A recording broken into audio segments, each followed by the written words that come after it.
ஆண்டவராய் இயேசு கிறிஸ்துவின் திருப்பெயராலே நான் உங்கள் ஒவ்வொருவரையும் வாழ்த்துகிறேன். உங்கள் ஒவ்வொருவரையும் ஆசீர்வதிக்கிறேன். உங்கள் ஒவ்வொருவரையும் வரவேற்கிறேன்.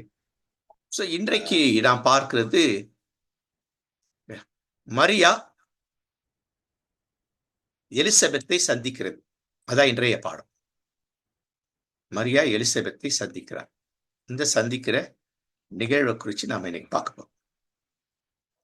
ஒவ்வொரு பாடத்தை தயவு செய்து நீங்க பின்னூட்டம் கொஞ்சம் கொடுங்க. குரல் பதிவுல எங்களுக்கு நீங்கள் அதான் ஆசுவாசப்படுத்தி உற்சாகப்படுத்துறது.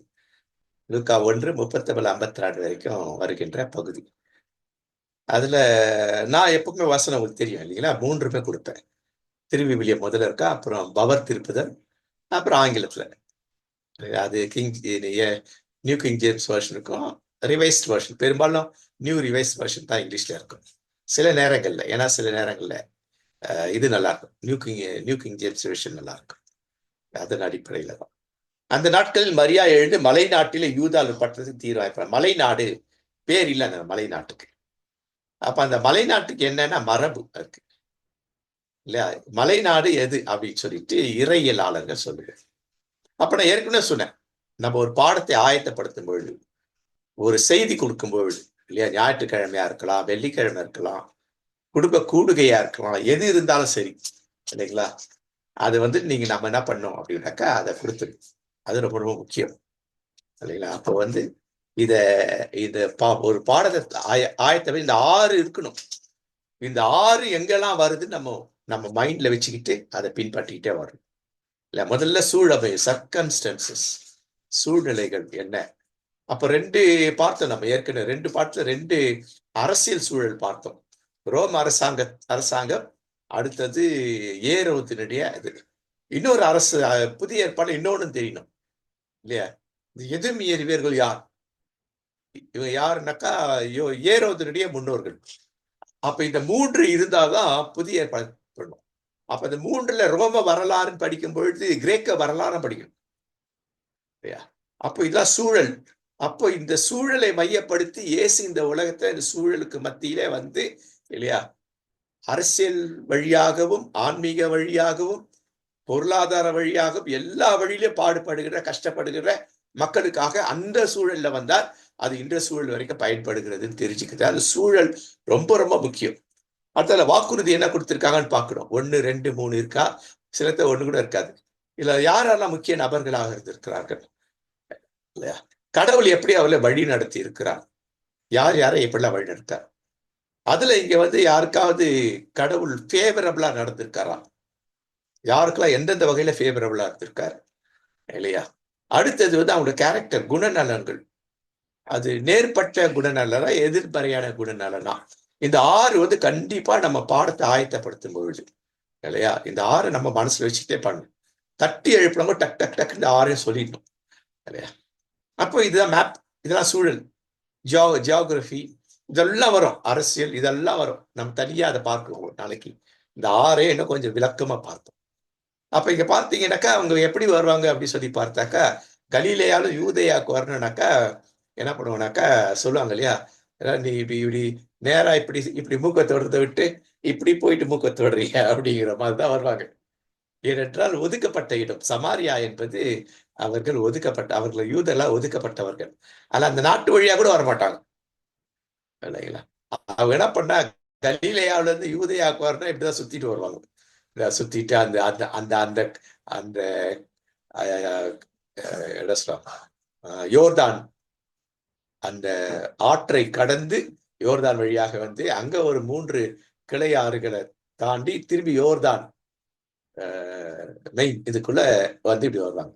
இப்ப அது கீழே நாங்க பார்த்தா எருசலேம் கீழே பார்த்தீங்கன்னா பெத்லஹேம் கீழே லாச்சிஸ் பழைய ஏற்பாட்டு பெயர். அதுக்கு பக்கத்துலதான் என்கரீம், இங்கதான் அவங்க இருக்கிறாங்க இல்லைங்களா. தெரியுதுங்களா இந்த இடத்துல. அப்போ இவங்க தங்கி இருக்கிற இடம், யார் தங்கி இருக்கிற இடம், யாருடைய வாழ்விடம் அப்படின்னு சொல்லி பார்த்தீங்கன்னாக்கா சகரியாவுக்கு இல்லையா. சகரியா என்ன பண்ணாருனாக்கா, சீட்டுக்குழிக்கு போடுகின்ற காலத்துல எருசலேமுக்கு வந்துடுவாங்க. அவங்களுடைய ஆசார் தங்குகிற இடம், குவார்டர்ஸ் அப்படின்னு அங்க வந்துடுவார். அவர் வேலை முடிச்சவர் திரும்பி அவர் எங்க போயிடுவார்னா என்கரேஜ் போயிடுவார். ஸோ இந்த மேப் எல்லாம் நமக்கு புரிய வேண்டும். முக்கியமான இந்த மேப் எல்லாம் இல்லைங்களா? அப்போ இந்த இந்த இந்த இதனுடைய நாசரேத்திலிருந்து அவங்க வரணும் அப்படின்னாக்கா 60 மைல், கிட்டத்தட்ட 105 கிலோமீட்டர் எருசலேமுக்கு வரணும் அப்படின்னாக்கா. இப்போ எருசலேம்ல இருந்து வரணும். இப்போ இப்போ நம்ம பார்க்க போறது யாருன்னாக்கா மரியா எப்படி பயணப்படுறாங்க. மரியாவின் பயணம் எங்கிருந்து வருகிறது இல்லையா? எந்த இடத்துல இருந்து வருகிறது? கப்பர்நாகும் இங்க இருக்கு. கானாவுக்கு மேல கப்பர்நாகும். இங்க இருந்து இவங்க எப்படி வரணும்? இப்படி வந்து இல்லையா எருசலேம், பெத்லஹேம் வழியா இல்லையா என்கரீம், இவ்வளவு தூரம் வரணும். அவங்க கருவுற்ற முதல் மாதம் அவங்க இல்லையா?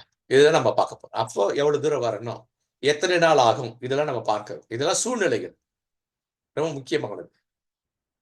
இது மாடர்ன் மேப். என்கரீம்ன்றது எங்க இருக்கு அப்படின்னு சொல்லிட்டு பைபிள்ல இல்ல. பைபிள் இல்லாத ஏன் சொல்றீங்க அப்படின்னு சொல்லக்கூடாது இல்லைங்களா? இதெல்லாம் பைபிளை சார்ந்த இல்லையா side support resources, other resources.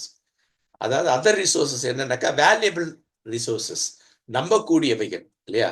இது ஏன் ஒத்துக்கொள்ளக்கூடிய ரிசோர்சஸ் இல்லையா? அப்ப எய்ன்கரீம் அப்படிங்கிறது மனசுல வச்சுக்கணும் இல்லைங்களா? அப்ப இந்த எருசலேம் இல்லையா, புதிய ஏற்பாட்டை பார்த்தா இந்த 3 இடம் முக்கியம். கலிலேயா, சமாரியா, யூதேயா. இது ரொம்ப முக்கியமான இடம். இன்னைக்கு பார்க்குறது எய்ன்கரீம் இல்லையா? அப்போ ஒரு ஊருக்கு விரைந்தார் அப்படின்னு போட்டிருக்கு. ஆனா பவர்ல ரொம்ப அழகா இன்னும் கொஞ்சம் அதிக ஆழத்துல மலை நாட்டுக்கு போலாம். யூதேயால ஒரு மலை நாடு. அந்த மலை நாட்டுக்கு பேர் என்ன அப்படின்ட்டு இல்லையா? பாருங்க, ஊழியத்தினால் நிறைவேறினவர் தன் வீட்டுக்கு போறார். யாரு? சகரியா. சகரியா ஊழியம் முடிச்ச உடனே அவர் என்கரீம் போயிறார். எருசலேம்ல இருந்து கோயில்ல இருந்து என்கரீம் அவருடைய சொந்த வீட்டுக்கு போயிடுறார். அங்க போய்தான் தன்னுடைய மனைவி கிட்ட சொல்றார். மனைவி கிட்ட சொல்றாருன்னா பேச்சு கிடையாது, சைகை. அந்த சைகையை புரிந்து கொள்ள கடவுள் உதவி செய்திருக்கிறார். அப்ப கடவுள் எங்கெல்லாம் உதவி செய்கிறார், எப்படிலாம் உதவி செய்கிறார், இல்லை அவங்ககிட்ட என்ன சம்பாஷணை நடந்திருக்கும், அதெல்லாம் ஏற்கனவே பார்த்தோம். நம்ம என்ன சம்பாஷணை நடந்திருக்கும். அவங்க என்ன பண்ண, நம்ம வயசாயிடுச்சு, நம்ம இனி கூடி நமக்கு எங்க குழந்தை பிறக்கும் அப்படியெல்லாம் இல்லாதபடிக்கு, பழையத்து சொன்ன மாதிரி சொல்லாதபடிக்கு கடவுள் பேசினார் இல்லையா? அதை கேட்காததுனால இவருக்கு இது. அப்போ கண்டிப்பா கடவுள் நம்ம குழந்தை சிறத்து கொடுப்பார் அப்படிங்கிற இந்த நிகழ்வு. இதெல்லாம் இந்த சூழல்களை நாம உள்வாங்கிக்கணும். அடுத்தது என்ன சூழல் அப்படின்னு சொல்லி பார்க்கும் பொழுது, இயேசு கிறிஸ்துவின் பிறப்பை குறிச்சு இல்லையா, மரியா கருவுற்று இருக்கிறார் என்பதை குறித்து இல்லையா, அவர் எப்படி கருவுற்றிருக்கிறார் என்பதை குறித்த ஒரு ஐடியா இல்லை இவருக்கு இல்லையா? ஆனா ஒண்ணு, கருவுற்று இருக்கிறார் என்பது அவர் தெரிஞ்சிருச்சு. ஆனா அவருக்கு வேவரிங் மைண்ட். கடவுள் இங்கே இவருக்கு எப்படி உதவி செய்ய, எப்படி ஃபேவரபிளா இருக்கார், இவர் எண்ணங்களை எப்படி சீர்படுத்துகிறார். அப்ப இதெல்லாம் என்ன, இதெல்லாம் பார்க்கும்பொழுது நம்ம அங்க வச்சுக்கணும். இந்த மாதிரி சொல்லி என் எண்ணத்தை எப்படி சீர்படுத்துகிறார், என்னை எப்படி சரியான பாதையில கொண்டு போகிறார், இல்ல தவறான பாதையில திரும்பி கூட்டு வந்து எப்படி சரியான பாதை கொண்டு போகிறார். அப்போ பைபிளை படிக்கும் பொழுது இதெல்லாம் நம்ம குறிப்பிடுத்திட்டே வரணும். நம்மையும் அங்க வைக்கணும். பைபிளின் நோக்கம் என்ன, அங்க நடக்கிற நிகழ்வுகள் எல்லாவற்றிலையும் நம்ம அங்க வைக்கணும். நாம் ஒரு பார்வையாளர் மட்டுமல்ல, நாம் ஒரு செயல்பாட்டாளரும் கூட, பார்த்து விட்டு செயல்படுகிறவர்கள் இல்லையா? அப்ப அவர் யார், அவர் எப்படி நேர்மையாளர் அப்படின்னு சொல்லிட்டு பார்ப்போம். அடுத்தது, இந்த நிகழ்வை யார் சொல்லியிருக்கணும் அப்படின்னு சொல்லிட்டு நம்ம பார்த்த போறோம். கண்டிப்பா மரியா சொல்லியிருக்கணும். மரியா சொல்றதுக்கு பெருமான வாய்ப்பு இல்லை. திருமணம் ஆர்த்தம் 2 பேரும் பார்க்க முடியாது. அப்ப மரியாவுக்கு ஒரு ஒரு ஒரு ஃப்ரெண்ட் இருக்கணும், யாரோ ஒரு ஃப்ரெண்டு. அவர் இவருடைய ஃப்ரெண்டாக இருக்கலாம், இல்லை யோசேப்பின் ஃப்ரெண்டா இருக்கலாம், யோசேப்பின் உடன் பிறந்தவங்களா இருக்கலாம், தெரியல. ஆனா அவருக்கு இவர் வழியா போயிருக்கு. அப்ப கடவுள் இவர்களை எல்லாம் பயன்படுத்த, இப்ப இவங்கெல்லாம் மறைமுக கேரக்டர்ஸ், யாரும் தெரியாது நமக்கு இல்லையா? கடவுள் பயன்படுத்துகிறார் இல்லையா? அப்ப இவர் என்ன பண்றார் அப்படி சொல்லி பார்த்தா, இவர் கடவுள் வழி நடத்தின உடனே அதுக்கு அப்படியே கீழ்ப்படுகிறார். மரியா எப்படி கீழ்ப்படிந்தாலும் அதே போல இவரும் கீழ்ப்படுகிறார். கடவுளுடைய வார்த்தைக்கு, கடவுள் வந்த வார்த்தைக்கே கீழ்ப்படுகிறார். அப்ப எனக்கு கடவுள் நிறைய வருது அப்படிலாம் இருக்கக்கூடாது. எங்கேயோ தான் நடக்கும் பைபிள்ல. அது எனக்கு நிறைய கடவுளை வருது நடக்குதுன்றதெல்லாம் அப்படிலாம் சிலர் தவறான கொள்கை வச்சுக்கூடாது. சிலருக்கு இருக்கும், கண்டிப்பா இருக்கும். எல்லாருக்கும் அந்த மாதிரி இருக்கு, அது இருக்கிறதுக்கு வாய்ப்பு இல்லை. ஏன்னா பைபிள் தான் நமக்கு ஆதாரம். பைபிள்ல அப்படி நடந்திருக்கா அப்படின்னா நம்ம இப்போ கேள்வி கேட்கணும். இல்லையா? இப்ப மரியா எலிசபெத் பயணம் பார்க்கணும். மரியா எலிசபெத்தை சந்திக்க போகும்பொழுது நாசரேத்துல இருந்து என்கரி அது அன்கரி கிட்டத்தட்ட 7ல இருந்து 9 நாள் ஆகணும். அந்த ரோடு அப்படி இருக்கும். அதுவும் அவங்க முதல் முதல் மாசம் அவங்க ஜாக்கிரதையா போகணும் இல்லைங்களா? அடுத்தது திரும்பியும் எருசலேம் இருந்து நாசரேத், அப்ப அப் அண்ட் டவுன் கிட்டத்தட்ட 18 நாள் பயணம் இருக்கு. போகும்பொழுது வரும்பொழுது அதே போல 95 மைல் அல்லது 90 mile plus 90 mile up and down.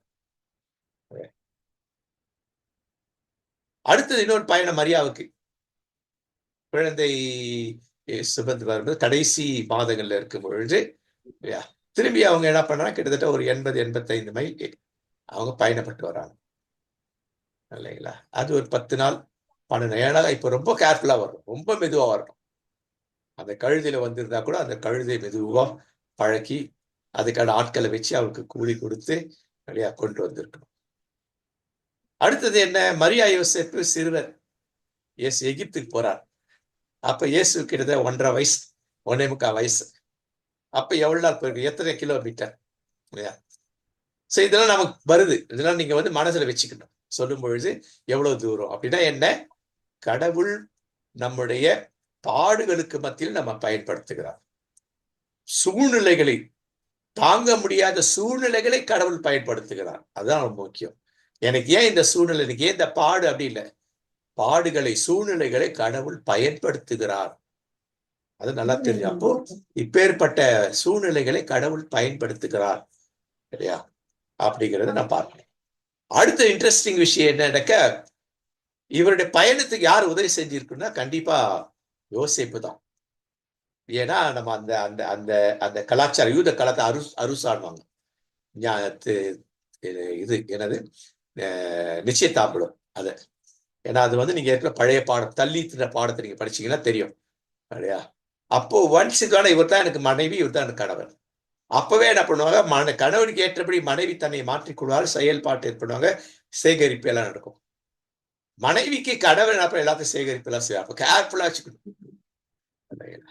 அப்போ வருகால மனைவிக்கான எல்லாவற்றையும் செஞ்சிருக்காரு. இல்ல எந்த கூட்டம் பயண கூட்டம் போகுது அந்த பக்கம் இல்ல எருசலேம் கோயிலுக்கு, ஏன்னா அடிக்கடி அவங்க பயணம் போவாங்க, கோயிலுக்கு போவாங்க. அப்ப அந்த கூட்டத்தோட ஒப்படைச்சு அவங்களுக்கு பண செலவு, இவங்க போக்குவரத்து செலவு எல்லாவற்றையும் ஏற்பாடு செஞ்சு திரும்ப வரும்பொழுது அதற்கு என்ன இது, அதற்கான ஏற்பாடு என்ன, இவ்வளவே செஞ்சிருப்பார். அப்போ ஒரு கணவர் மனைவியின் மேல் அந்த அளவுக்கு என்ன பண்ண பற்றுள்ளவரா இருப்பார். அதான் என் எலும்பின் எலும்பு, என் சதையின் சதை அப்படின்னாக்கா என்னன்னாக்கா, என் எலும்பை நான் என்ன பண்ண மாட்டேன், அடிச்சுக்க மாட்டேன், கீற மாட்டேன், என் சதையை நான் கிழிக்க மாட்டேன், என் சதையை நான் அடிக்க மாட்டேன். இதேதான் மனைவிக்கும். அது யூதர்களுடைய அந்த அந்த ஒரு இது உண்டு, பாங்கு உண்டு. என்ன ஆச்சு அதுக்குள்ளடாக்கா, அதுல என்னன்னாக்கா ஆண் ஆதிக்கம் உள்ள நுழைஞ்சிருச்சு. அதன் பிறகு பழைய ஏற்பாட்டுல, புதிய ஏற்பாட்டுலயும் இருக்கு. ஆனா அது இயேசுவும் பவுலும் அதை உடைக்கிறாங்க. சோ இது வந்து நம்ம நினைக்கணும். அப்ப இதுல என்ன, குடும்பத்தை பத்தி சொல்லுது, கணவன் மனைவி, பிள்ளை பேர் இருக்கும்போது கணவனை பார்த்துக்கணும் இல்லையா? இதெல்லாம் நம்ம யோசிக்கணும், இதெல்லாம் நம்ம சொல்லிக் கொடுக்கணும். ஏதோ ஒரு கிறிஸ்துமஸ் ஸ்டோரி சொல்லிக் கொடுக்குறதுல அப்ப இதெல்லாம் வந்து பாடம் நமக்கு, இதெல்லாம் வந்து ஒரு லெசன். நான் லெசன் தான் சொல்ல, மெசேஜ்னு சொல்ல மாட்டேன், செய்தின்னு சொல்ல மாட்டேன். ஏன்னா நீங்க செய்தி கேட்டு கேட்டு ஜனங்க புளிச்சு போயிட்டாங்க, காது புளிச்சு போயிடுச்சு. காலத்தை பார்த்தால் போதகரா இருக்கணும்ன்றாரு. அப்ப நான் டீச் பண்ணும், டீச்சரா இருக்கும்.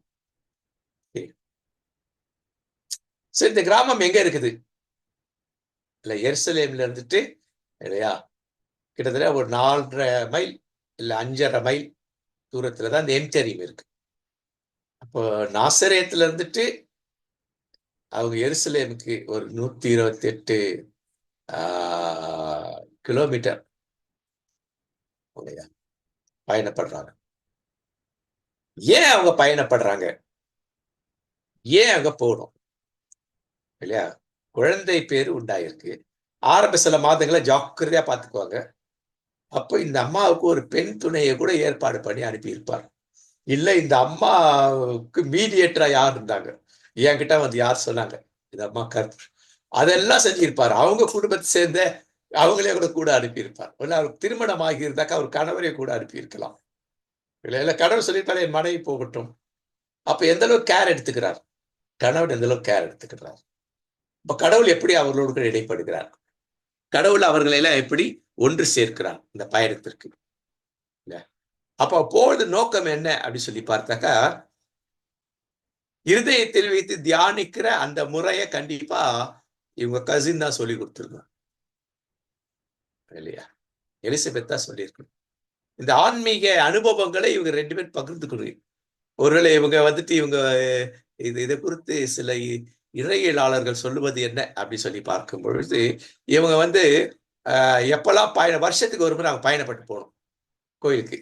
அப்போ கொஞ்ச நாள் போய் தங்கி, அக்கா தங்க 2 பேரும் கொஞ்ச நாள் தங்கி கடவுளை குறித்து அதிக தியானித்திருக்கிறாங்க. அதனால தான் அவருக்கு அந்த குணம் இல்லையா, 2 பேருக்கு அந்த குணாசியம் இருக்கு அப்படிங்கிறத நம்ம பைபிள்ல வசனங்கள் அங்க எடுக்கும்போது, என்னை இகழ்ச்சிக்குள்ளாக்கினார் அப்படின்னாக்கா அது என்ன என்ன இகழ்ச்சி, அப்ப சரியான வார்த்தையா இல்ல தவறா மொழிபெயர்க்கப்பட்டிருக்குதா அதெல்லாம் பார்க்கணும். நம்ம பார்ப்போம், பின்னாடி பார்ப்போம் அதெல்லாம் இல்லையா. அப்போ கடவுள் என்கிட்ட இதை பேசினாரு, இது பற்றி அங்க போய் அக்காவுக்கு இந்த மாதிரி இருக்குன்னு சொன்னாரு, நம்ம அக்காவுக்கு உதவியா இருக்கணும், இன்னும் அதிக ஆழமா நம்ம அதை பத்தி பேசணும்.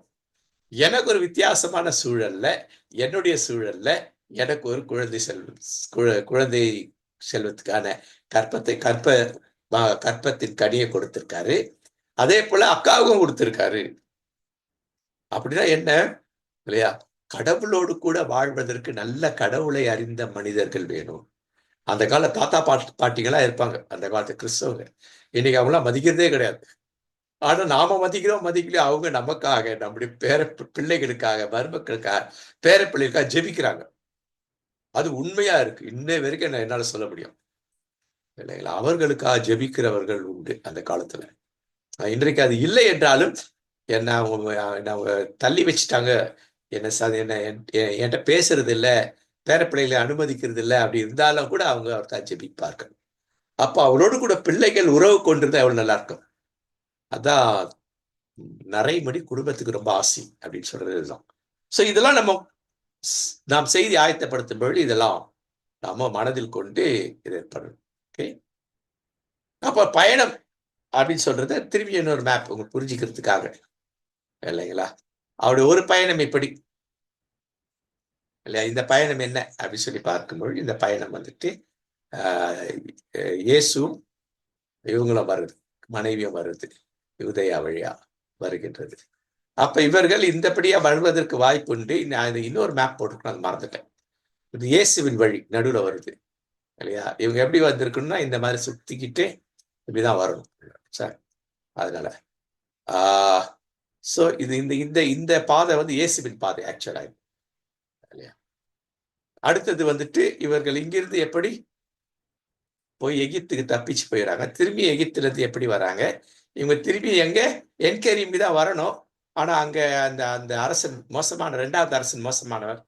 முதல் அரசு செத்துட்டான்னு வந்துட்டாங்க, 2வது மோசமான. திரும்பி அவங்க என்ன பண்றாங்க, அங்க இருந்து அவர் என்ன பண்றாங்கன்னா கலிலேயாக்கு போயிடுறாங்க, நாசரூத்ல போய் வாழ்றாங்க. ஸோ இந்த மேப் எல்லாம், இந்த இதுவெல்லாம் இருக்கு. இந்த மேப் எல்லாம் நமக்கு ரொம்ப முக்கியம் இல்லை. நீங்களாம் கொடுத்து வைத்தவர்கள், எங்க காலத்து மேப் நாங்க வரையணும், இந்த மாதிரி மேப் எல்லாம் கிடையாது எங்களுக்கு. ஒரு ஜென்ரலா ஒரு 6 மேப் இருக்கும், பிளாக்ல இருக்கும், பிளாக் அண்ட் ஒயிட்.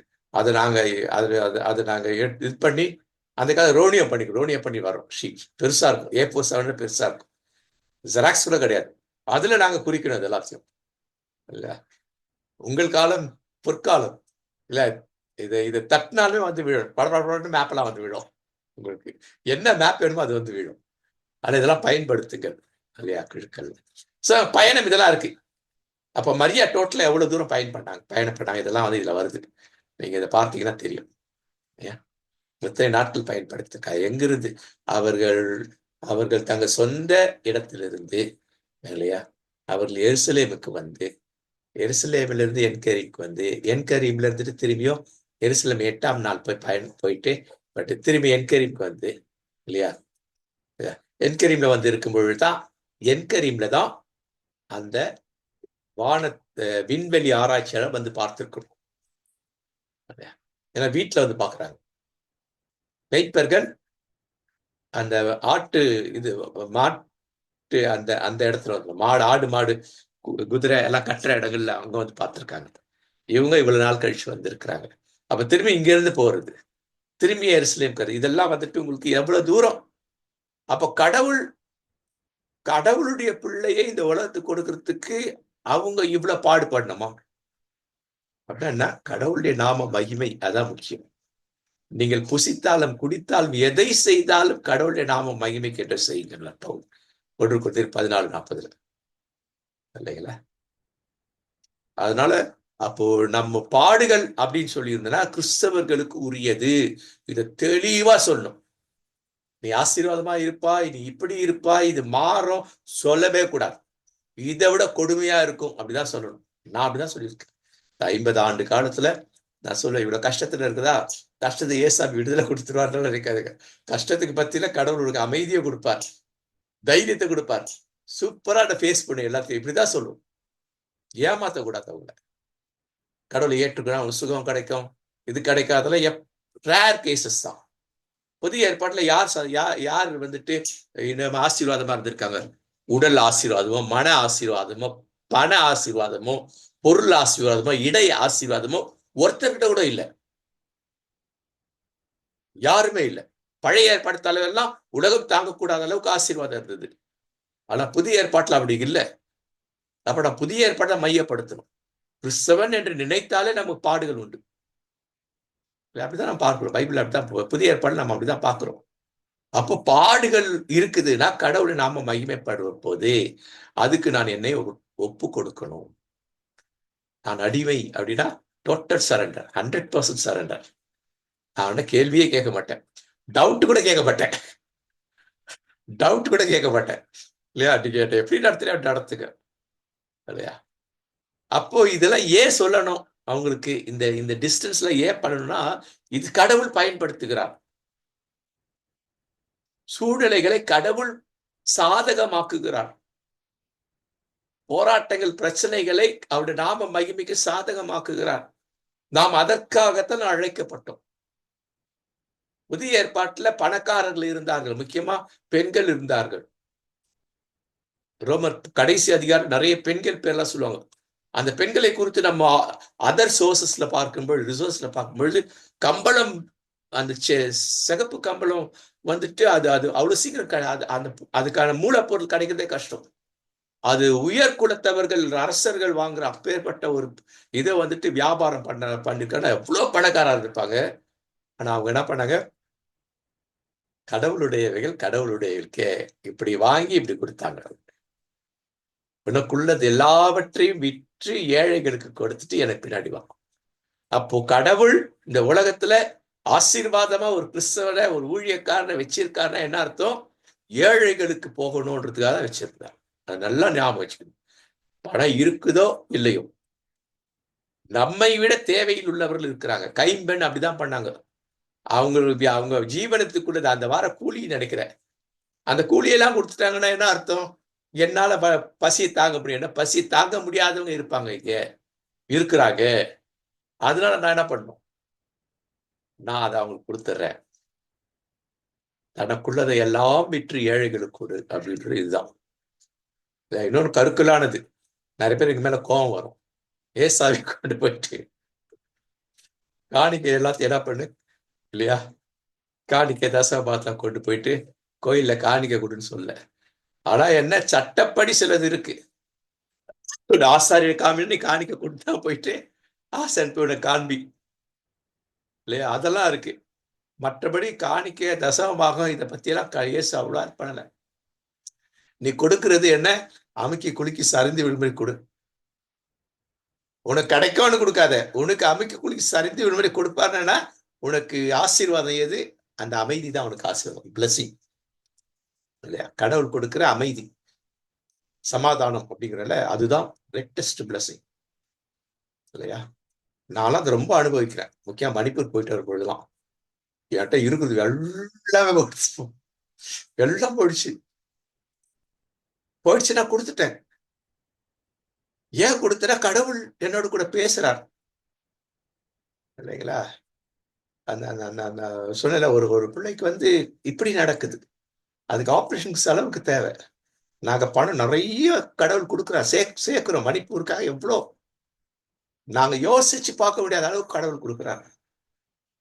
சாதாரணமானவர்கள், ஏழைகள் நம்மிடத்துல இருந்து கிட்டத்தட்ட மோர் தென் 1,00,000 மேல வந்திருக்கு. நம்ம நம்ம ஜிபிசில இருந்து மட்டுமே இல்லையா, அதுக்கு மேலேயே வந்திருக்கு. நான் போட்டிருந்தேன்னு நினைக்கிறேன் எவ்வளவு வந்திருந்து, யார் யார் எவ்வளவு கொடுக்குறீங்க இல்லையா, அதெல்லாம். அப்போ ஒவ்வொரு இடங்கள்லயும் அப்ப எல்லாரும் கொடுங்க, நான் கொடுக்கணும்ல. நான் கொடுத்துட்டு தான் இருக்கிறேன். என்னுடைய வருமானத்தில் 10% ஆரம்பிச்சேன், என்னை 80% கொடுத்துட்டு இருக்கிறேன். எல்லாத்தையும் கொடுத்துட்டு எல்லாத்தையும் கொடுத்துட்டேன். ஆனா எப்படி என் தேவை சந்திக்கப்படுது? ஆச்சரியமா இருக்கு. 2 மாசம் எப்படி சந்திக்கப்பட்டது? அப்ப இதுதான் கடவுள் நம்மை இந்த பாடுகளுக்கு நாளைக்கு என்ன கடவுள் பார்த்துக் கொள்வார். கடவுள்கிட்ட நான் கேட்டதே இல்லை, ஆண்டவரே எனக்கு இது வேணும், எனக்கு பசிக்குது, எனக்கு கேட்டதே கிடையாது. ஏன்னா எங்க அப்பாவுக்கு தெரியும் எனக்கு என்ன வேணும். நான் ஏன் அவர்கிட்ட போய் கேட்கணும்? நான் என்ன கேட்பேன்? மற்றவர்களுக்காக நான் கேட்பேன். அதுதான், மற்றவர்களுக்காக ஜெபிக்க தான் கடவுள் சொல்றாரு. எனக்கு இல்லை, எனக்கு ஜெபிக்கிறேன். எனக்கு ஜெபம்னா என்ன? எனக்கு ஆண்டவரே நான் உங்க காரியத்தை விடக்கூடாது. அது ஒரே ஒரு ஜெபம் தான். நான் எனக்காக ஜெபம் பண்றது. எந்த சூழ்நிலை வந்தாலும் உங்க முகத்துல நான் காரியத்தை விடக்கூடாது ஆண்டவரே இல்லையா. அந்த ஒரே ஒரு ஜெபம் தான் எனக்காக பண்ற ஜெபம். பரிசுத்த ஆவியான துக்கப்படுத்துறதால அதை செஞ்சிடக்கூடாதான்டா. அப்படி செஞ்சாலும் உடனே தலையில ஒரு மடேன்னு ஒரு போடு போடுங்க, நான் திரும்பி வந்து ஒட்டிக்கிறேன் இல்லையா. புரியுதுங்களா? அப்ப பாடுகளை கடவுள் அனுமதிக்கிறார். பாடுகள் ஊடாக நமக்கு அளவுக்கு அதிகமான தாங்க முடியாத பாரம் இருந்தா கூட கடவுள் அதன் ஊடாக ஏதோ ஒன்று செய்கிறார். அது நமக்காக இல்ல, நம் வழியாக இன்னும் அநேகருக்கு, வேறு ஒருவருக்கு கூட இல்ல, பலருக்கு இதை நம்ம சொல்ல. அப்ப இந்த காலத்துல இவங்க எவ்வளவு பச்சை உடம்பு, குழந்தை பெற்ற பச்சை உடம்பு இருந்தாலும் ஒரு வருஷத்துக்கு மேல அவங்க ரெஸ்ட் எடுத்தா வச்சு இருந்தாலும் குழந்தை எப்படி இருக்கு? என்ன ஒரு 1.5 வயசு குழந்தை கூடவே கழுதை மேல உட்காந்து நான் வரோம், இல்ல ஒட்டது விழுந்து வரோம், என்னெல்லாம் கரெக்டா பண்ணுவது 1.5 வயசு குழந்தை இல்லையா. அப்போ இவைகளுக்கு மத்தியிலையும் அவர்கள் கடவுளுடைய தீர்மானத்தை நிறைவு செய்கிறார். இது அதுக்காக இந்த மேப் போட்டது காரணம் இதுதான் இல்லையா. சோ இயேசு திரும்ப வருது இந்த வருஷம். திரும்ப போய் சேரும்பொழுது 5 வயசு, கிட்டத்தட்ட 5 வயசு குழந்தை, 1.5 வயசுல பயணம் இல்லையா. 1.5 திரும்பியும் 4.5 வயசுல திரும்பியும் பயணம். இயேசு 4.5 வயசு கிட்ட எவ்வளவு பிரச்சனை பண்ணிருப்பாரு. அம்மா அப்பாவுக்கு எவ்வளவு பிரச்சனை, கூட வரவங்க எவ்வளவு பிரச்சனை கொடுத்திருப்பாரு இல்லைங்களா. குழந்தைகளுக்கே உரிய அந்த அந்த அந்த இது சேட்டைகள் இதெல்லாம் அவைகளுக்கு மத்தியிலே இவர்களுடைய பயன் மரியான் யோசிப்பு. ஏனென்றால் அவர் நேர்மையாளர்கள், கடவுளுக்கு மேல் அன்பு செய்ய, கடவுளுக்கு பயந்தவர்கள். பைபிள்ல அந்த வார்த்தை சரியா வரலன்னு எங்களை போன்றவருடைய வாக்கியம், எங்க போன்ற புரிதல். கடவுளுக்கு பயந்து இல்லை, ஏன்னா பயப்பட செய்கிற கடவுள் நம்முடைய கடவுள் அல்ல. கடவுள் மேல் அன்பு செய்து, நீங்க பயப்படுதல் அன்பு அன்புன்னு போட்டு பாருங்களேன். அந்த வசனத்துக்கு ஒரு ஒரு ஒரு சம்பூர்ணம் இருக்கும். பூரணம், பரிபூர்ணம், சம்பூர்ணம் உள்ள வெளியிடலாம். நீங்க முயற்சி பண்ணி பாருங்க. அப்போ கடவுள் மேல் அளவில்லாத அன்பு செய்பவர்களால் தான் இது நடக்கும். அப்போ அந்த பயம்ன்றது இல்லை, கர்த்தருக்கு பயப்படுகிற பயம் அப்படி இல்லை, கர்த்தர் மேல் அன்பு செய்கிறது, அளவற்ற அன்பு காட்டுவது அப்படிங்கிற அந்த தோரையில நீங்க படிச்சு பாருங்க இல்லையா. அது உங்களுக்கு, அது நமக்கு ஒரு நல்ல ஒரு. இப்ப மேரி எலிசபெத்தை சந்திக்கிறார், தூரம் பார்த்தோம் இல்லையா. பயணங்கள் நிறைய இருக்கு இதுல இல்லையா. முதல் விஷயம் என்ன? அவர்கள் வாழ்த்துகிறார்கள். வாழ்த்துக்கள், வாழ்த்துக்கள். ஐயோ, அவருடைய வாழ்த்துக்கள், அதுல ஒரு ஒரு மிஸ்டேக் இங்கிலீஷ் உள்ள நினைச்சு. அவர்களின் தெய்வீக அனுபவங்களை பகிர்ந்து கொள்ளுகிறார்கள். Wishing and sharing their experiences இல்லையா. கடவுளுடைய அனுபவங்கள், கடவுள் தங்களுக்கு கொடுத்த அனுபவங்களே அவர் பண்றார். அதாவது வசனத்துல பார்க்கும், மரியா புறப்பட்டு யூதேயா மலை நாட்டில் உள்ள ஊருக்கு விரைந்து சென்றார். அவர் செக்கரியாவின் வீட்டை அடைந்து எலிசபெத்தை வாழ்த்தினார். மரியாவின் வாழ்த்து எலிசபெத் கேட்ட பொழுது அவர் வயிற்றிருந்த குழந்தை மகிழ்ச்சியால் துள்ளிற்று. எலிசபெத் தூய் ஆவியால் முற்றிலும் ஆட்கொள்ளப்பட்டார். அப்படின்னா இயேசு கிறிஸ்து அவர் வரும் பொழுது, அவரை வாழ்த்தும் பொழுது, அந்த மரியாவையும் குழந்தையை வாழ்த்தும் பொழுது இல்லையா, தூய் ஆவியாரால் ஆட்கொள்ளப்படுகிறார். அப்ப தூய் ஆவியாரால் ஆட்கொள்ளப்படும் பொழுது அடுத்தது வரும்போது அந்த குழந்தையும் தூய் ஆவியாரால். உலகத்திலேயே ஒரு குழந்தை தூய் ஆவியாரால் ஆட்கொள்ளப்பட்ட ஒரு குழந்தை அப்படி சொன்னாக்கா திருமுழுக்கு யோவான் தான் இல்லைங்களா. கண்ட்ரோல் பண்ணப்பட்ட ஒரு குழந்தை அப்படின்னாக்கா, சார் நீ ரொம்ப ரொம்ப பிளஸ்ட், யூ ஆர் பிளஸ்ட், நீ பேரு பெற்றவர், பாக்கியவதி, அது வடமொழி சொல் பாக்கியவதி அப்படின்ட்டு அவங்க வாழ்த்துக்கிறார். அப்படின்னா உள்ளத்திலிருந்து வாழ்த்துக்கிறார்கள். அப்ப வாழ்த்துதல் எப்படி இருக்கணும் அப்படிங்கிறது. அதன் பிறகு மரியா பேசுகிறார், ஆண்டவரை எனது உள்ளம் போற்றி பெருமைப்படுத்துகிறது, என் மீட்பராம் கடவுளை நினைத்து எனது மனம் பேருவகை கொள்ளுகிறது. ஒரு 15 வருஷத்துக்கு முன்னாடி ஒரு ரோமன் கேத்தலிக் ஃபாதர் சூப்பர் பாட்டு ஒண்ணு நான் போடுறேன், அது தேடணும். அது இல்ல, இந்த பாட்டை வந்துட்டு இதை வந்து பாடலா போட்டு பண்ணிருக்காரு. ஏன்னா ரோமன் கத்தோலிக்க திருச்சபை கிட்டத்தட்ட ஒரு 27 வருஷமா அவங்களோட பயணிச்சிருக்கிறேன். அவங்களுடைய பைபிள் காலேஜ் டீச் பண்ற ஒரே ஆள் நானதான் இருக்கணும் இந்தியாவிலேயே. 26 ஆண்டுகள் அவர்களோடு கூட அவர்களுடைய திருச்சபையில அவர்களோடு இணைந்து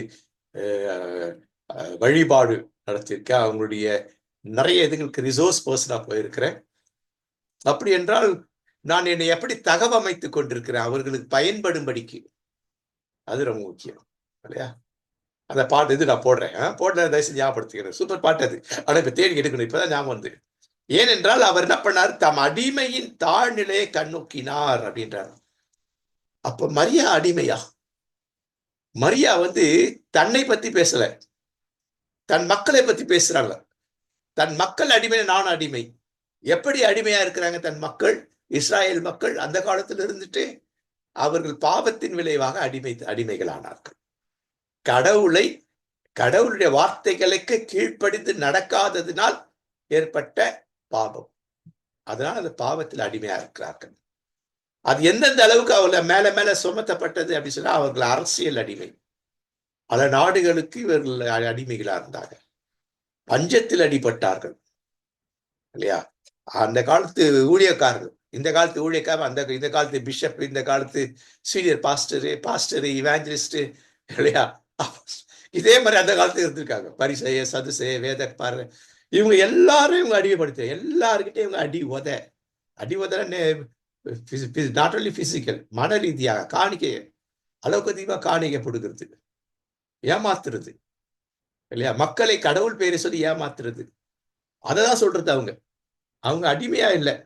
அப்போ தன் மக்களுக்காக இவர் பரிந்து பேசுகிறார்.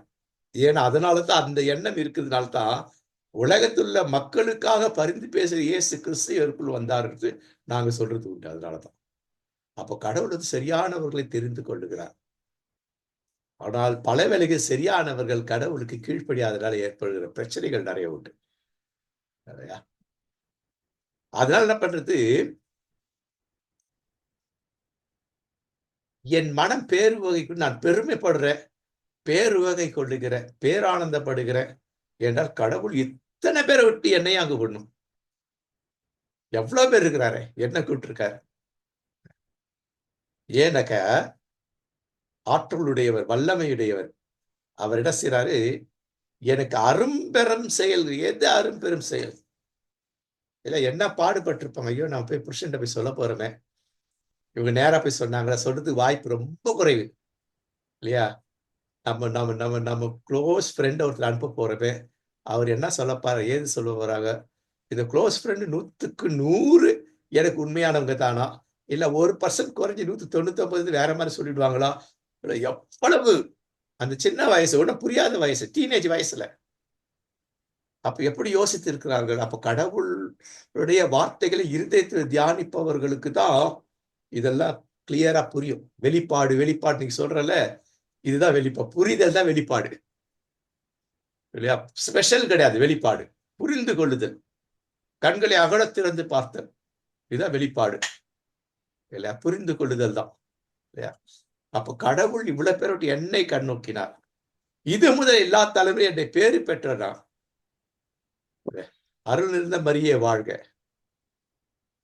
அருள் பெற்றவரே வாழ்க இல்லையா?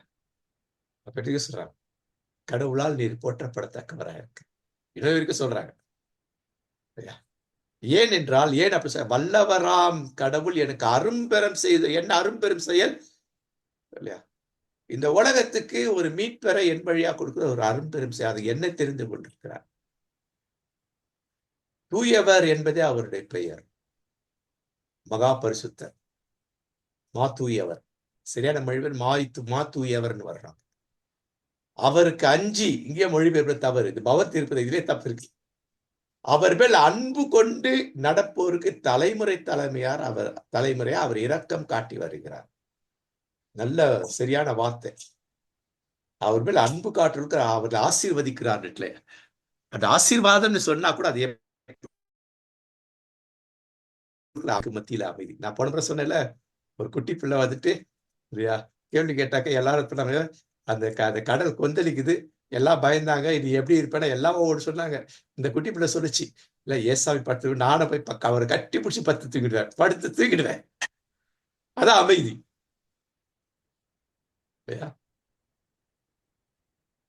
அப்போ அவர் என்ன செய்யறதுன்னா, தலைமுறை ஏன் கிறிஸ்தவம் இன்றைக்கு தலைமுறை அப்படி இருந்தது, இப்ப ஏன் நொடிஞ்சு போச்சுன்னா, அந்த கடவுள் மேல் காட்டுகின்ற அன்பு குறைந்து விட்டது. அன்பு குறைந்ததுனால இன்றைக்கு வயோதிபர்கள் ஒதுக்கி வைக்கப்படுகிறார்கள்.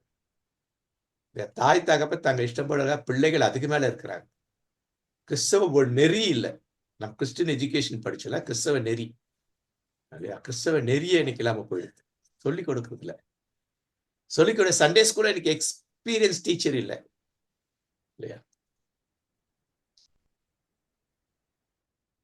அடுத்ததுன்னா, அவர் தம் தோல் வலிமையை காட்டியுள்ளார் அப்படின்னா, என்னால் கூடாத காரியம் ஒன்றுமில்லை அப்படி சொன்னார். அதுதான் தோல் வலி. தோல் வலிமை இருந்தாக்க he can do anything பிசிக்கலா. அப்ப அவர் தோல் வலிமை காட்ட அவர் என்னால் கூடாத காரியம், கடவுளால் கூடாத காரியம் எதுவும் இல்லை அப்படிங்கிறது தான். உள்ளத்தில் செருக்குடன் சிந்திப்போரை சிதறடித்து வருகிறார். அது பார்க்கிறோம், பழைய ஏற்பாட்டுல இருந்து நிறைய பார்க்கிறோம். இறைவாக்கு சொல்லி எப்பேற்பட்ட அரசர்கள்லாம் எப்படிலாம் போனாங்க. நீ அந்த அரசன் மாதிரி இருக்காத, இந்த பாட்டு அதான் சொல்லுது, நீ அந்த மாதிரி இருக்காத, நான் அப்படி இருக்கக்கூடாது, இந்த செருக்கு கொஞ்சம் கூட இருக்கக்கூடாது, இல்ல நாம் தாழ்த்தப்படுவோம் அப்படின்னு.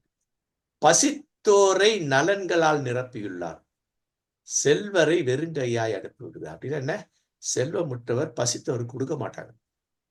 அதாவது பணக்கார பாலிட்ட எல்லாருக்கும் ஒரே ஒரு பிரச்சனைப்பா, ஒரே ஒரு குறைதான், உனக்கு குழந்தை எடுத்து ஏழை கொடுத்துரு. பெருஞ்செல்வனா இருந்தால மாணவரத்துல போயிட்டாராம். அப்போ வீணாய் போய்விடுவார்கள், பயனற்றவர்களாய் இருப்பார்கள். அப்ப யார் பெருஞ்செல்வர்கள் என்று சொன்னால், தனக்குள்ளதை அப்படியே மக்களுக்கு கொடுப்பவர்கள், ஏழைகளுக்கு முக்கியமா கொடுப்பவர்கள் இல்லையா. அப்ப இந்த வழிமரபை பத்தி பேசுது. இந்த வழிமரபு தான் மத்தேயு 1 வருது, லூக்கால வர வழிமரபு, அது பின்னாடி பார்ப்பாங்க இல்லையா. அப்போ பழைய ஏற்பாடை நம்ம அப்படியே மனசுல அப்படியே கரைச்சி குடிச்சு வச்சிருக்காங்க. எல்லாரும் அப்படித்தான், யூத ஜனங்கள் எல்லாரும் அப்படித்தான். ஆனா கரைச்சி குடிச்சதா அது தியானிக்கிற சூப்பரால் இவங்களும் இவங்க அக்காவும் இருதயத்தில் வைத்து தியானிக்கிறதுன்னு பைபிள்ல யாருக்குமே சொல்ல, இவங்க ஒருத்தர் தான். பழைய ஏற்பாட்டிலையும் கிடையாது. ஆனா எங்க புதிய ஏற்பாட்டுல வரும், தெசலோனிக்கே பட்டல பெரையா பட்டினத்தார் அதீனர் கூட சாலிகளாம். தினந்தோறும் திருமறையை அவங்க என்ன பண்ணா இல்லையா, தெசலோனிக்கே பட்டினா தினந்தோறும் வாசிப்பாங்க. ஆனா அவங்களோட இவங்க சூப்பரா தியானிக்கிறவங்க, ஆனா அவங்கள விட இவங்க சீரியஸ். அப்ப இது மரியாதை குணாசையா கிட்டத்தட்ட அவங்களுக்கு போய் ரீச் ஆகுது. நாம அப்படி இருக்கணும் அப்படின்ட்டு. இன்னைக்கு நாம எப்படி இருக்கிறோம் அப்படின்ட்டு நம்ம அவங்க கொண்டு வச்சுக்கிட்டே இருக்கணும். தம் ஊழியராகிய இஸ்ராயேலுக்கு துணையாக இருந்து வருகிறார். அப்ப இஸ்ராயேல் அப்படிங்கிறது என்னன்னாக்கா, அவர் தன்னுடைய பெயரை தன் மக்களுக்கு, அந்த ஏல்ன்றது அந்த கடவுள், அது பிற்காலத்துல வந்தது இல்லையா. அது என்ன, அதான் பின்னாடி வரும், அதான் பின்னாடி நம்ம பார்க்க போறோம், பிற்காலத்துல பார்க்க போறோம், ஓல்ட் டெஸ்ட் போகும்போது. அப்ப கடவுள் தன்னை மக்களோடு இணைத்துக் கொள்ளுகிறார். அதுக்காகத்தான் அது பயன் யூசர்கள் சொல்றது. நான் யார் என்றால் இல்லையா, கடவுள் தெரிந்து கொண்ட இஸ்ராயேல சமுதாயம், இஸ்ரேல் சமுதாயம், கடவுளால் தெரிந்து கொள்ளப்பட்ட இஸ்ரேல் குலம், 12 குலம் இஸ்ரேல் குலம், கடவுளால் தெரிந்து கொண்ட இஸ்ரேல் குடும்பம், கடவுளால் தெரிந்து கொள்ளப்பட்ட இஸ்ரேலன் நான் இல்லையா. அதான் யூதர்கள் இன்ன வரைக்கும் இப்படிதான் சொல்லுவாங்க. அதுதான் அந்த இஸ்ரேலர் அப்படின்னாக்கா யாருன்னாக்கா, கடவுள் அவங்க கூட இருக்காருன்னா துணையா இருக்கிறார். கடவுள் துணையா இருக்கிறார். எப்ப துணையா இருப்பார், கூடாரத்தில் தங்கி இருக்கும் பொழுதுதான். பழைய ஏற்பாட்டுல. புதிய ஏற்பாடு தங்கி இல்லைனாலும் அவர் கூடவே இருப்பார். மரியா ஏறக்குறைய 3 மாதம் எலிசபெத்தோடு கூட இருந்தாங்க. அதன் பிறகு வீடு திரும்பினார் சொல்லி பார்க்கிறோம். இல்லைங்களா? அப்ப இன்னைக்கு மரியா திரும்பவும் புறப்பட்டு போகிறார். எல்லாம் பிறகு பார்ப்போம். அப்ப இது எதிலிருந்து வருகிற அந்த பாடல்? ஆதியாகமம் 22 சாரி ஆதியாகமம் 22 15 18 வருது. அடுத்து நாம் இதில் தெரிந்து கொள்ள வேண்டியது, இறைத்தூதர் மரியாவை சந்தித்த நிகழ்வு. மரியாவின் கற்பத்தை பற்றி எலிசபெத் அறிந்திருக்க மாட்டார். மரியாவின் கற்பத்தை பற்றி எலிசபெத் அறிந்திருக்க மாட்டார் இல்லையா? ஆனா இவங்க வந்து சொன்னப்பதான் தெரியுது. அதை அவங்க நம்பினாங்க. முதல்ல தன் கணவர் அதை அவரை ஏற்றுக்கொண்டார். இவிட போய் சொன்னா நான் கற்பமாய் இருக்கிறேன்னாக்கா விட படிப்பாங்க. அப்ப முதல்ல குழந்தை துள்ளும் பொழுதே அது தெரியும். ஓஹோ, அப்ப உள்ள நுழைஞ்சி வாழ்த்தும் பொழுதே இவள் தெரிந்து விட்டது இல்லையா, இவர் கற்பமானது எப்படி என்று சொல்லி. அப்ப முதல்ல அறிந்திருக்கவில்லை, இப்போது அறிந்திருக்கு. அப்ப அதற்கு கடவுள் பயன்படுத்துகிறார். பயன்படுத்த சூழல்கள், இயற்கைக்கு அப்பாற்பட்ட சில அற்புதங்கள், இது இருக்கிற அப்பாற்பட்டது. அடுத்து மரியா எலிசபெத் வாழ்வு கடவுள் தன்னுடைய திட்டத்தை உறுதிப்படுத்துகிறார். 2 பேருக்கும் உறுதிப்படுத்துகிறார். உங்க 2 பேருக்கும் பிறக்கிற குழந்தை 2 பேருக்கும் தெரியும், என் பிள்ளைங்க அநியாயத்துக்கு அக்கிரமத்துக்கு சாகடிக்க போறாங்கன்னு தெரிஞ்சே வளர்த்தாங்க பெற்றோர். அது எப்படி வளர்த்தால் கடவுளுக்கு இப்ப ஏற்ற வழியில வளர்த்தாங்க. உலகத்துல 2 தாய் தான். பிறக்க போற நம்மளுக்கு குழந்தை அநியாயத்துக்கு கொலை செய்யப்பட போகிறார்கள் என்பது தெரிந்தே இல்லையா கரியாகி போனவர்கள் இவர்கள். அதை கடவுள் உறுதிப்படுத்துகிறார். அதை அவர் தெரிந்து வைத்திருந்தார்கள். இருப்பினும் தூய ஆவியை தூண்டுதல் அவர் மரியாவை என் இறைவனின் தாய் என்றார். என்னுடைய கடவுளின் தாய் அப்படின்றாங்க. அப்ப இதான் அனுபவம். நீ வயசுல பெரியவ சின்னவ அதெல்லாம் கிடையாது. கடவுளுக்கு முன் மரியா இறைவாக்கு, அதன் அடிப்படையில பாடிய பாடல் இல்லையா? அந்த வாக்குறுதிகளை இந்த பாடல் வழியாக நாம நிறைவேற்ற. அப்ப வாக்குறுதி அந்த 6 பகுதியில எங்கெல்லாம் வாக்குறுதி வருது, எங்கெல்லாம் இறை எல்லா இடத்துல எத்தனை இடத்துல வருதுன்னு நம்ம எடுத்துக்கிட்டே இருக்கணும். பாயிண்ட் எடுத்து வச்சுட்டே இருக்கணும். அடுத்தது கேள்வி, எலிசபெத்திடம் மேரி சென்றது கடவுள் தன்னிடம் தனக்குள் என்ன செய்து கொண்டிருக்கிறார், அவருடைய குழந்தை யார் என்பதை புரிந்து கொள்ள மரியாவுக்கு எப்படி உதவியாயிருந்தது? பெரிய கேள்விதான். ஏன்னா நான் சின்னதா போட முடியல, எனக்கு தெரியல. இங்கிலீஷ்ல நல்லா வருது எனக்கு, தமிழ்ல சிறாரு. அப்ப நம்ம என்ன சொல்றோம், எப்படி இது உதவி செஞ்சது நமக்கு? அந்த சூழல்ல நமக்கு அது எப்படி உதவியா இருக்க போகுது? இந்த மாதிரி ஏதோ ஒரு சூழல், இந்த சூழல்ல இப்படிப்பட்ட பாடுகளுக்கு மத்தியில ஏதோ ஒன்று கடவுள் என் வாழ்க்கையில செய்ய போகிறார், அது நிறைவேற நான் ரொம்ப ரொம்ப பாடுபடணும், அது நல்லா தெரிஞ்சு வச்சுக்கிட்டு இல்லையா? அந்த பாடுகள் நிறைய இருக்க போது தெரிஞ்சு வச்சுக்கிட்டே அவர் செயல்படுவது. அப்ப 2 பேருக்கும் ஒரே அனுபவம். 2 பேருக்கும் கடவுள் ஒரு 2 பேர் வாழ்விலும் கடவுள் திட்டத்தை, சித்தத்தை, தீர்மானத்தை செய்திருக்கிறார். கடவுள் சித்தப்படி, திட்டப்படி, தீர்மானத்தின்படி நடைபெறும். இன்னைக்கு நம்முடைய ஒவ்வொரு வாழ்க்கையிலும் கடவுள் ஒரு திட்டத்தை வைத்திருக்கிறார், சித்தம் கொடுக்கிறார், தீர்மானித்திருக்கிறார். நாம தான் செய்யணும்ட்டு. நாம செய்யலாம், அது வேற யாரும், நம்முடைய வாய்ப்பு வேற யாருக்கு போய் சேரும். 2வது கேள்வி,